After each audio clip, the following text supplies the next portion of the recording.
دوسری حدیث یہ بھی صحیح البخاری کہ نبی علیہ السلام نے نا 17 نمازیں صدیق نے پڑھائی ہیں نا، حضور نے گھر پڑھی ہے، نہیں جماعت کے ساتھ تشریف لا۔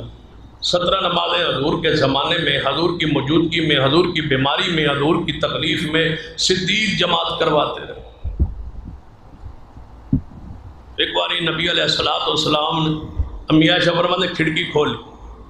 جماعت ہو رہی تھی، حضور نے فرمایا عائشہ ذرا کھڑکی کھولنا تو میں ذرا صدیق دی امامت ویخ تلم،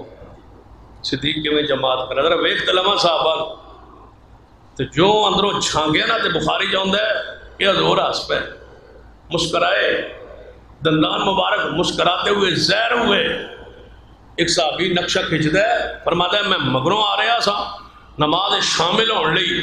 جماعت اگے ہو رہی سی، جدوں حضور علیہ السلام نے کھڑکی کھولی تے مسکرائے تے مسجد نبی چمکی تے میں حضور دے چہرے ول ویکھیا، میں انج لگدا سی جویں رحل تے اللہ دے قرآن دا ورق سجیا ہو،